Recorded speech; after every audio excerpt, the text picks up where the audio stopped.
بات چل رہی تھی نبی محترم صلی اللہ علیہ وسلم کی ہجرت کی۔ آپ صلی اللہ علیہ وسلم نے ابو بکر رضی اللہ عنہ کے ساتھ غار ثور میں پناہ لی۔ 3 دن آپ نے وہاں قیام فرمایا اور 3 دن کے بعد محمد رسول اللہ غار سے نکلے اور مدینے کا رخ کیا۔ جب آپ مدینے کے راستے پر تھے، راستے میں سراقہ بن مالک سے ملاقات ہوئی۔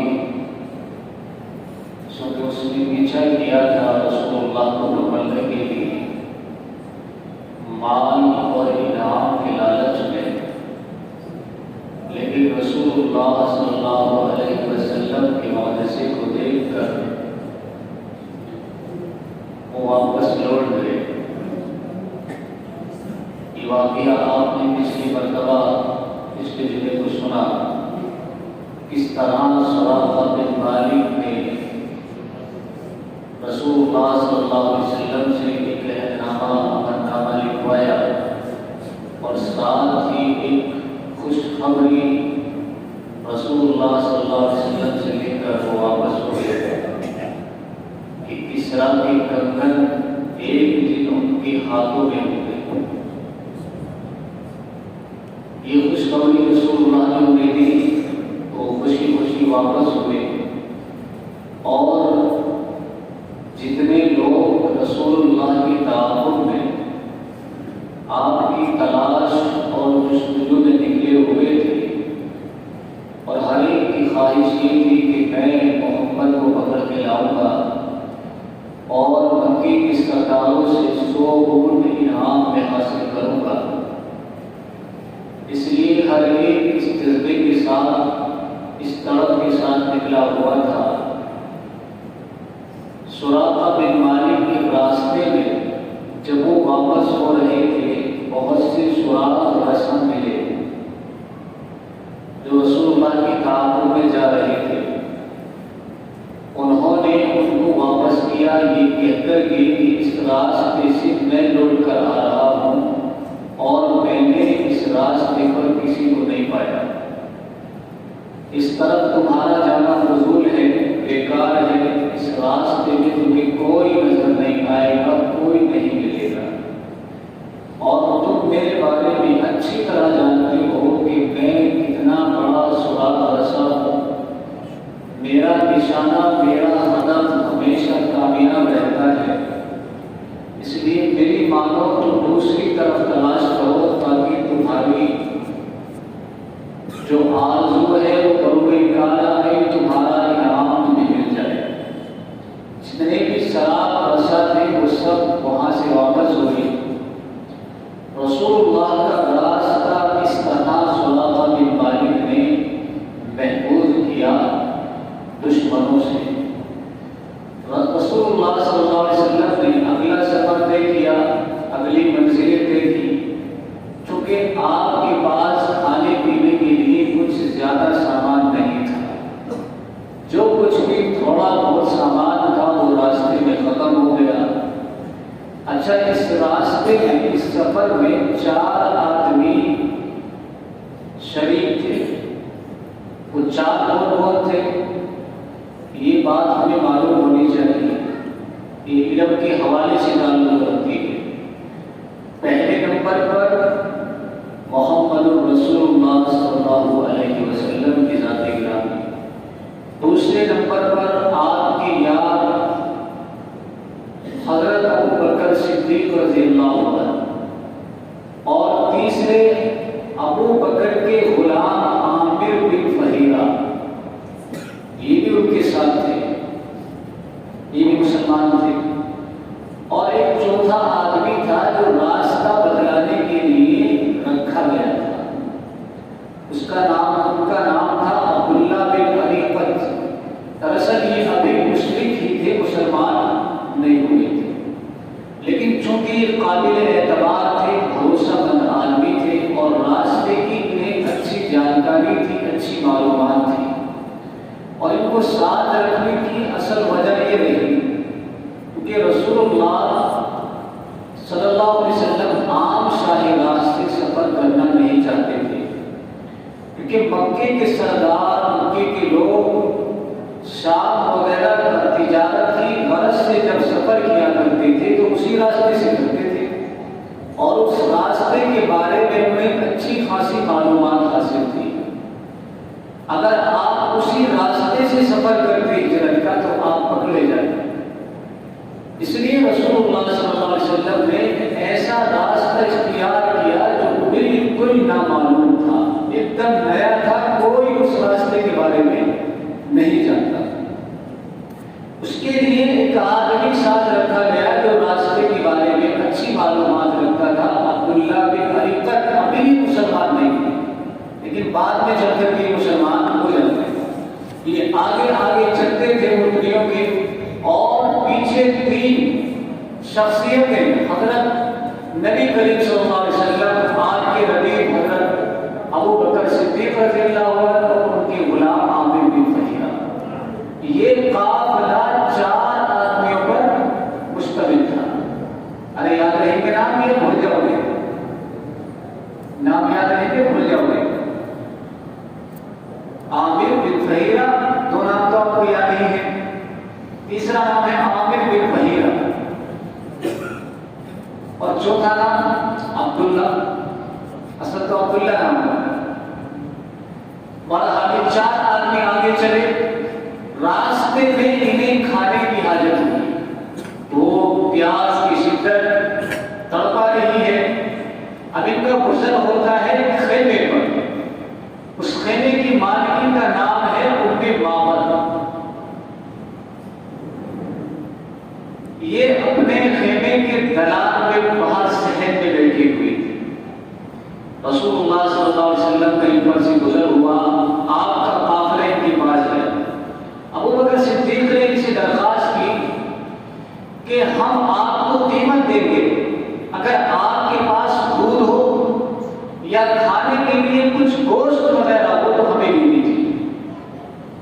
اس عورت نے کہا کہ اگر یہ دونوں چیزیں میرے پاس ہوتی تو میں آپ کی مہمان نوازی ضرور بنواتی، کیونکہ عرب ویسے بھی مہمان نوازی کے لیے بہت مشہور تھے، اور اس میں وہ آر محسوس نہیں کرتے۔ ایسا نہیں تھا کہ جانکار آدمی ہو تبھی مہمان نوازی کی جائے گی۔ اچھا، یہ ام معبد یہ نہیں جانتی تھی کہ یہ کون ہے، مجھے بالکل کچھ نہیں معلوم، وہ تو صرف ایک مسافر ان کو سمجھ رہی تھی۔ دونوں نے کہا کہ اگر یہ چیزیں میرے پاس ہوتی تو میں آپ کی مہمان نوازی کا شرف ضرور حاصل کرتی، لیکن ہم لوگوں کو تعاون نے مار دیا، نہ ہمارے پاس کھانے کے لیے کچھ ہے نہ پینے کے لیے کچھ ہے۔ رسول اللہ صلی اللہ علیہ وسلم نے دیکھا کہ ان کے گھر کے کونے میں بکری ہے۔ آپ نے معلوم کر لیا کہ یہ بکری کیسی ہے، تو انہوں نے جواب دیا کہ یہ بکری بہت کمزور ہے، لاغر ہے، ضعیف ہے، اس کے دودھ کے تھن بھی خشک ہو چکے، اور کمزوری کی انتہا ہے کہ اس سے چلا تک نہیں جاتا، اس لیے بکریاں چرنے کے لیے گئی ہوئی ہیں، یہ ان کے ساتھ نہیں جا سکتی، اس لیے یہیں پر گھر میں رکی ہوئی۔ رسول اللہ نے ان سے کہا کہ اگر آپ کی اجازت ہو تو میں اس کو دھونا چاہتا ہوں۔ ہمیں کیا دھو لیجیے، ہمارا کیا کرنا ہے، ویسے بھی ہمارے کسی کام کی تو یہ ہے نہیں، اگر آپ کو یہ کچھ فائدہ پہنچا دے تو صحیح نصیب آپ کی قسمت ہے، بسن سو کام ایسا کیجیے۔ رسول اللہ صلی اللہ علیہ وسلم نے اس بکری کو پکڑا، اور آپ نے اس بکری کے تھنوں پر ہاتھ پھیرے اور اللہ کا نام لے کر کے ڈوبنا شروع کیا۔ ام معبد کے گھر میں بہت بڑا برتن تھا، وہ سارا برتن بھر دیا دودھ سے۔ اچھا، یہ واقعہ کوئی کمزور سند کے ساتھ نہیں، مضبوط سندوں کے ساتھ ثابت ہے۔ بخاری کے اندر بھی یہ واقعہ موجود ہے، اور حدیث کی بڑی بڑی کتابوں میں تقریباً 10-12 صحابیوں سے یہ روایت منقول ہے ان کی زبانی۔ ایک بہت بڑا برتن بھر گئے، رسول اللہ نے سب سے پہلے ام معبد کو دیا، کیونکہ وہ بھی تو بیچاری بھوکی تھی، وہ بھی تو بھوک کا شکار تھی، تعاون کا شکار تھی۔ آپ نے سب سے پہلے ان کو دیا،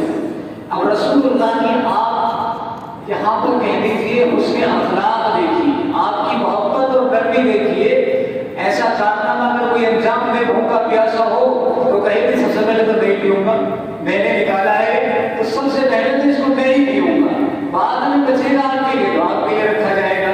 لیکن آپ نے مالکم کا خیال کیا، سب سے پہلے ان کو دیا۔ اور ویسے بھی رحمت للعالمین کے ہاتھوں میں برکت اتنی ہے کہ سارے جہان کو بھی اگر آپ پلاتے تو ان کے لیے بھی کافی ہو جائے گا۔ آپ نے ان کو پلا کے سیراب ہو گئی، پھر آپ نے اپنے ساتھیوں کو پلایا، سب سیراب ہو گئے، آپ نے پھر دوبارہ سے دھونا شروع کیا اور اپنے ماں باپ کو کہا گھر میں جتنے بھی برتن ہیں سارے لے آؤ۔ جتنے بھی برتن تھے اپنے ماں باپ کے گھر میں سب کو رسول اللہ نے دھو کر کے بھر دیا، سارے برتن بھر گئے۔ اب آپ اندازہ لگائیں، ایک طرف تو یہ واقعہ ہو رہا ہے، دوسری طرف اگر آپ اس چاند کی نظروں سے دیکھیں محبت کی قسمت پر آپ ذرا اندازہ تو لگائیں کہ ساری دنیا کی عورتیں جب محبت کا واقعہ سنتی ہیں تو اس کی قسمت میں رشک کرتی۔ ایک معمولی سی خیمے میں رہنے والی جنگل میں پڑی ہوئی ایک عورت جس کے پاس صرف بکریوں کا گزارا ہے، جس کا شوہر بکریاں چراتا ہے، اس سے جو کچھ دودھ ان کو حاصل ہوتا ہے اسی پر ان کی روزی کا اکتفا ہے، ایسی عورت اس کی قسمت کو اللہ نے اتنا بلند کر دیا، اتنا بلند کر دیا کہ ساتوں آسمانوں سے اونچا کر دیا۔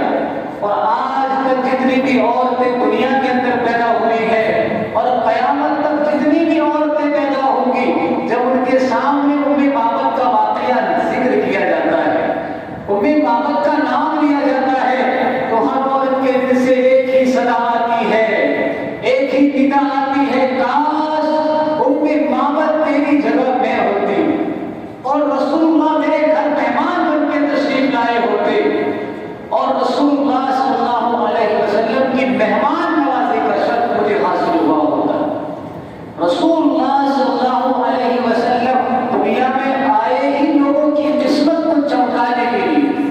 کتنے لوگ جن کی زمانے میں کوئی حیثیت نہیں تھی، کوئی ان کا وقار نہیں تھا، کوئی ان کی عزت نہیں تھی، کوئی ان کا نام لینے والا نہیں تھا، لیکن رسول اللہ سے جب ان کی نسبت ہو گئی، اللہ کی قسم ساری دنیا کے وہ سردار بن گئے۔ ایک آدمی پیدا ہوا معمولی گھرانے کے اندر، بکریاں چلا رہا ہے، اونٹ چلا رہا ہے، معاشرے کے لوگ اس کو نظر میں نہیں لاتے، خود اپنا باپ انہیں نظر میں نہیں لاتا، انہیں تانے دیتا ہے تو بڑے ہو کر کے کیا کر سکتا ہے، تیرے بس کی کوئی کام نہیں۔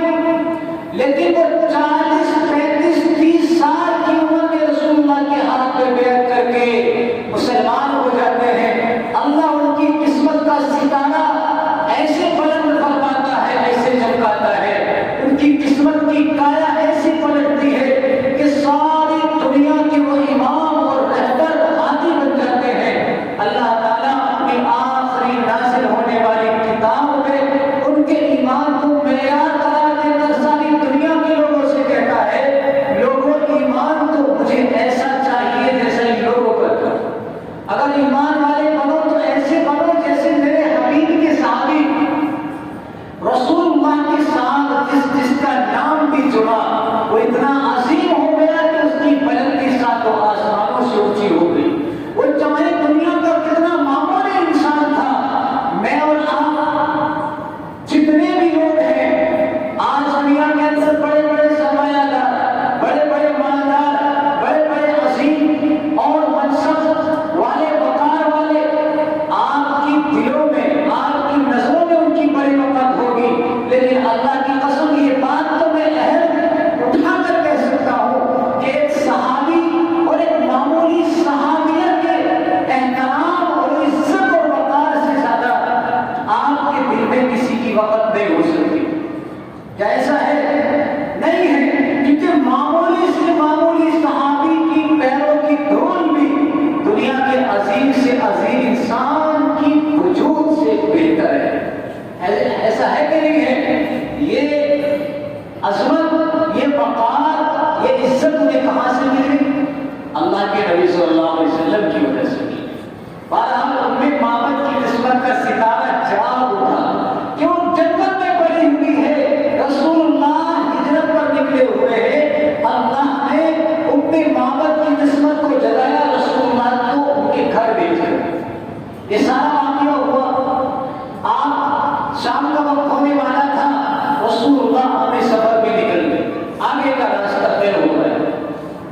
ام معبد کا شوہر بکریاں چرا کر گھر کے اندر داخل ہوا، اس نے حیرت سے دیکھا کہ گھر کے سارے برتن آج دودھ سے لبالب ہیں۔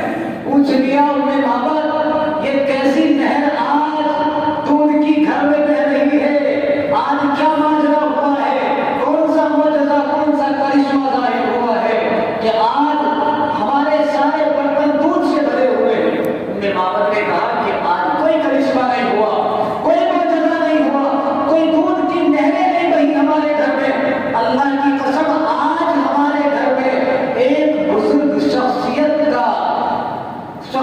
کی آمد ہوئی تھی، ان کا اظہار ہوا تھا، وہ آئے اور انہوں نے ہماری اس لاغر بکری کے تھنوں سے اس دودھ کو نکالا۔ وہ سن کر حیرت میں پڑ گئے اور وہ سوچنے لگے کہ آس پاس کے علاقوں میں جو شور مچا ہوا ہے کہ محمد نامی کوئی شخص مکے سے نکلا ہوا ہے اور وہ خود کو نبی کہتا ہے اور وہ غائب ہے، اس کے پیچھے لوگ تلاش میں نکلے ہوئے ہیں یہاں کی چاہت میں، جستجو میں، تو پوچھ لیا اپنی بیوی سے جلدی سے ذرا ان کا حلیہ تو بیان کرو۔ ام معبد نے بھی حلیہ بیان کیا۔ اللہ کی قسم کتابوں کے اندر لکھا ہوا ہے، ایسا حلیہ بیان کیا کہ سننے والوں کے رونگٹے کھڑے ہو جائیں۔ رسول اللہ صلی اللہ علیہ وسلم کی شان میں آپ کی حسن، آپ کی خوبصورتی، آپ کے جمال، آپ کی کردار، آپ کے کردار، آپ کی مسکراہٹ، آپ کی بول چال، ہر چیز کے بارے میں ام معبد نے ایسا نقشہ کھینچا ہے اشعار کے اندر کہ سننے والوں کا دل گدگد ہو جاتا ہے۔ بہرحال جب انہوں نے یہ تمام اشعار میں آپ کا حلیہ سنا تو کہہ اٹھے واللہ یہ تو وہی آدمی ہے، یہ تو وہی شخص ہے جس کے پیچھے مکے کے لوگ پڑے ہوئے، اور یقیناً آپ برحق ہیں، میں آپ کی مدد کے لیے ضرور جاؤں گا۔ ان کے شوہر نے یہ وعدہ کیا اپنی بیوی سے کہ میں آپ کے ہاتھ پر بیعت کروں گا، آپ کی مدد کے لیے میں ایک مہینے ضرور جاؤں گا۔ رسول اللہ صلی اللہ علیہ وسلم اس کے بعد آگے کی منزلیں طے فرماتے ہیں۔ مدینہ منورہ سے پہلے قباء کے اندر آپ تشریف فرما ہوئے، وہاں پر آپ نے مسجد تعمیر فرمائی، وہاں پر 3 دن غالباً بیان فرما کر آپ مسالم میں پہنچے، وہاں جمعہ آپ نے ادا فرمایا، اس کے بعد آپ مدینے کے اندر داخل ہوئے۔ یہ منزلیں ہیں آپ کی ہجرت کے سفر کی۔ آپ جب مدینے کے اندر داخل ہوئے، مدینے میں داخل ہونے سے 2 یا 3 روز پہلے ہی مدینے کے لوگوں کو خبر ہو چکی تھی کہ رسول اللہ تشریف لا رہے ہیں، راستے میں ہیں، آنے والے ہیں، آج آ جائیں، شام کو آ جائیں، دوپہر کو آ جائیں۔ تو ہر روز یہ ہوتا تھا کہ مدینے کی عورتیں چھتوں پہ چڑھ جاتی تھیں اور مدینے کے نوجوان راستوں میں پھیل جاتے تھے دور دور تک، کوئی درختوں پہ چڑھا ہوا ہے، کوئی چھت پہ چڑھا ہوا ہے، سارے لوگ آپ کے انتظار میں راستے کو کرتے تھے۔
ہمیں دولت عطا فرمائی ہے، یہ نعمت عطا فرمائی ہے، اس کے لیے اللہ نے ہمیں چنا ہے، لہذا اس نعمت کی وجہ سے ہمارے اوپر لازم ہے کہ ہم اللہ کا شکر ادا کریں۔ اسی طریقے سے مدینے کا ہر آدمی، تمام جتنے بھی بڑے بڑے سردار تھے، وہ سب آ کر کے رسول اللہ صلی اللہ علیہ وسلم کی اوڑھنی کی نکیل پکڑا کرتے اور آ کر کہتے یا رسول اللہ آپ ہمارے گھر میں قیام فرمائیں، آپ ہمارے گھر میں قیام فرمائیں۔ رسول اللہ صلی اللہ علیہ وسلم کو پہلے حکم ہو چکا تھا۔ اچھا اس کے پیچھے بھی ایک تاریخ ہے، وہ انشاءاللہ چونکہ وقت ابھی کم ہے، تاریخ تھوڑی لمبی ہے، وہ اگلے ہفتے میں بیان کروں گا کہ رسول اللہ صلی اللہ علیہ وسلم نے ایسا کیوں فرمایا۔ جب ہر شخص رسول اللہ صلی اللہ علیہ وسلم سے درخواست کرتا تھا یا رسول اللہ آپ میرے یہاں تشریف فرما ہو جائے، آپ میرے یہاں قیام فرما لیں، رسول اللہ صلی اللہ علیہ وسلم نے فرمایا چھوڑ دو اس اونٹنے کی نکیل، نہ پکڑو، یہ اللہ کی طرف سے چلائی جا رہی ہے اور یہ وہی ٹھہرے گی جہاں اس کو حکم ہوا ہے ٹھہرنے کا۔ ہر آدمی، یہاں تک کہ منافقوں کا سردار عبداللہ ابن ابی منافق، یہ رسول اللہ صلی اللہ علیہ وسلم کے پاس آیا تو کہتا ہے کہ آپ میرے یہاں تشریف فرما ہو جائے۔ اصل میں اس کا مقصد یہ تھا کہ آپ کے یہاں آنے سے جو میری سرداری ہے، میری عزت ہے لوگوں کے درمیان، وہ اور مزید بڑھ جائے گی۔ ہوا کیا تھا کہ یہ مدینے کا بادشاہ بنائے جانے والا تھا، اس کے سر پر تاج رکھا ہی جانے والا تھا کہ اچانک مدینے میں اسلام کا ظہور ہو گیا۔ اب اس کی جو ہے بادشاہ کیا پڑ گئی، خطرے میں پڑ گئی، اس لیے اسے اپنی بادشاہ جانے کا بڑا دکھ تھا، اور چونکہ اس کے پیچھے رسول اللہ صلی اللہ علیہ وسلم تھے، اس لیے دل ہی دل میں رسول اللہ سے دشمنی اور بغض رکھا کرتا، اس لیے اسے کہا گیا منافقوں کا سردار، یہ سب سے بڑا منافق تھا۔ باقی اس کے چہرے چپاٹے بہت سارے تھے، لیکن اس کو حدیثوں کے اندر تاریخ کی کتابوں میں سب سے بڑا منافق کہا گیا۔ یہ بھی رسول اللہ کے پاس آیا اور آ کر کہتا ہے کہ آپ میرے یہاں تشریف فرما ہو جائے۔ رسول اللہ صلی اللہ علیہ وسلم نے اس کو بھی وہی جواب دیا جو دیگر صحابہ کرام کو دیا۔ بہرحال اونٹنی چلتے چلتے ابو ایوب انصاری رضی اللہ تعالی عنہ کے مکان پر جا کر کے ٹھہر جائے۔ اچھا ایک گھر اور تھا اس کے سامنے، اب ایسا ہوتا ہے نہیں کہ گھر تو ملے ملے بڑے میں ہوتے نا، سائڈ سائڈ سے ایسے سے، ایک گھر اس سائڈ میں ہے تو ایک گھر اس سائڈ میں ہے۔ دوسرے والوں نے چاہا کہ بھی ہمارے گھر میں جائیں تشریف لے کر کے، اتنے میں ابو ایوب انصاری رضی اللہ تعالیٰ آگے بڑھے اور آپ کی اونٹنی کا کچاوا اٹھایا اور گھر میں لے گئے، اٹھا لیا کہ اب تو رسول اللہ میرے گھر میں ہی قیام فرمائے۔ اور یہ اللہ کی طرف سے طے شدہ تھا، فیصلہ ہو چکا تھا کہ قیام جو ہوگا وہ ابو ایوب انصاری رضی اللہ تعالیٰ عنہ کے گھر پر ہی ہوگا۔ آپ نے جب ہجرت بھی نہیں فرمائی تھی، آپ مکہ مکرمہ کے اندر ہی تھے۔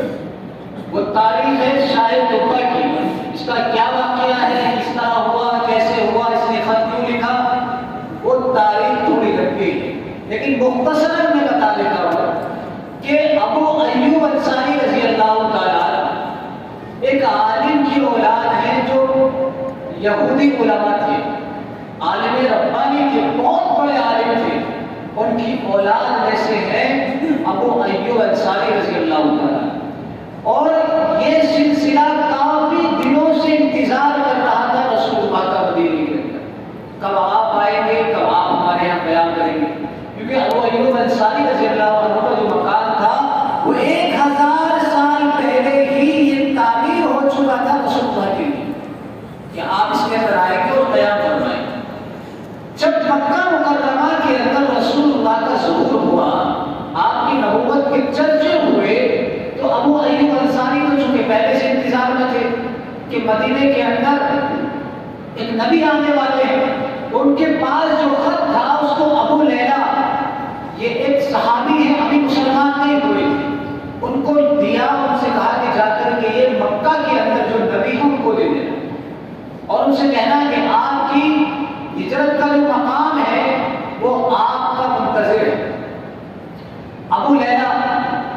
یہ رسول اللہ صلی اللہ علیہ وسلم کی خدمت میں حاضر ہوئے خط لے کر. اچھا دور سے ہی رسول اللہ کے پاس جب آ رہے تھے آپ نے ان سے پوچھا تھا آپ نے کہا کیا تمہارے پاس شاہ قبا کا خط ہے؟ تو حیرت میں پڑ گئے تمہیں کیسے پتا کہ میرے پاس خط ہے؟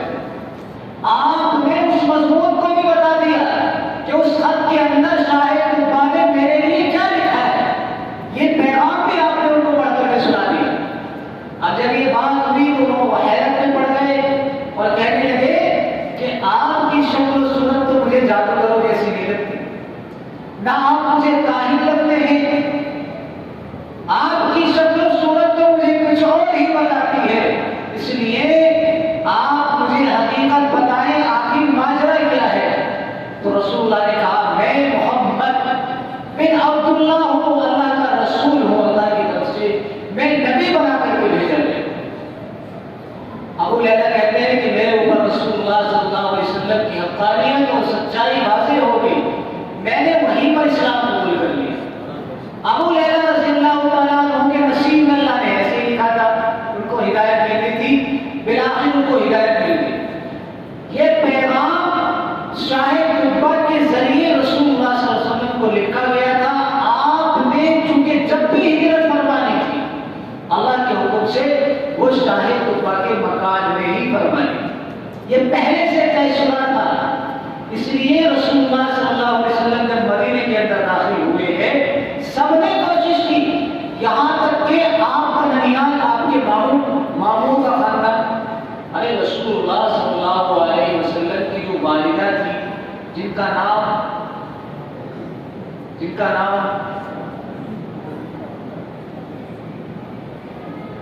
نہیں پتا، زور سے بولو، اتنی زور سے تھوڑا تیز بولو. اب تو بھی نہیں بولے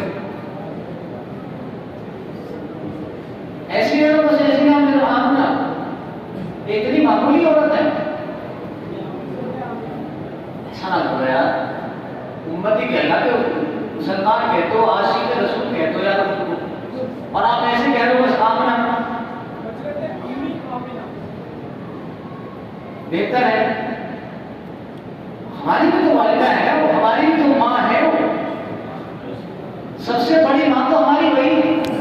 ہماری ایسی ہزار مائیں قربان جنہوں نے ہمیں پیدا کیا ہے، ہماری ان ماں پر جنہوں نے رسول اللہ صلی اللہ علیہ وسلم جیسی نعمت اور دولت کو اپنی آغوش میں پال کر سوار کر اس امت کو دیا. کتنی عظیم ماں ہوگی کہ کائنات کی دولت اور نعمت اللہ نے اس کے رحم کے اندر رکھی، اس کی گود میں رکھی. کتنی عظیم ہوگی وہ خاتون. ہماری سب کی تمام مومنوں کی ماں، آنکھوں کی ٹھنڈک حضرت آمینہ رضی اللہ تعالی عنہا. یہ اس نے زن کے طور پہ میں کہہ رہا ہوں، گرچہ ان کے ایمان میں اختلاف ہے لیکن راجح اقوال یہی ہے کہ اللہ تعالیٰ نے ان کو ایمان کی دولت عطا فرمائی ہے. وہ مومنہ ہے دونوں. حضرت عبداللہ رضی اللہ عنہ جو آپ کے والد محترم ہیں اور آپ کی والدہ محترمہ حضرت آمینہ وہ بھی رضی اللہ عنہ. صحیح ہے؟ تمہیں کیا کہہ رہا تھا؟ بھول گئے؟ ہاں، تو رسول اللہ صلی اللہ علیہ وسلم کی جو ماں ہے حضرت آمینہ رضی اللہ تعالیٰ عنہ، اللہ تعالیٰ نے آپ کے ذریعے آپ کی نعمت ہمیں عطا فرمائی. لیکن سیرت کی جتنی بھی باتیں آپ کے سامنے آئے، موٹی موٹی باتیں، وہ کم سے کم آپ کے ذہن میں ہونی چاہیے. سیرت سنانے کا مقصد، واقعات سنانے کا مقصد بھی یہی ہے کہ واقعات کا خاکہ اور موٹی موٹی چیزیں آپ کے ذہن میں ہونی چاہیے. یہ مسلمانوں کی ذمہ داری بھی ہے، ایمانی تقاضا بھی ہے. اللہ تبارک و تعالی رسول اللہ صلی اللہ علیہ وسلم کی ذات گرامی کی محبت ہمارے دلوں میں نصیب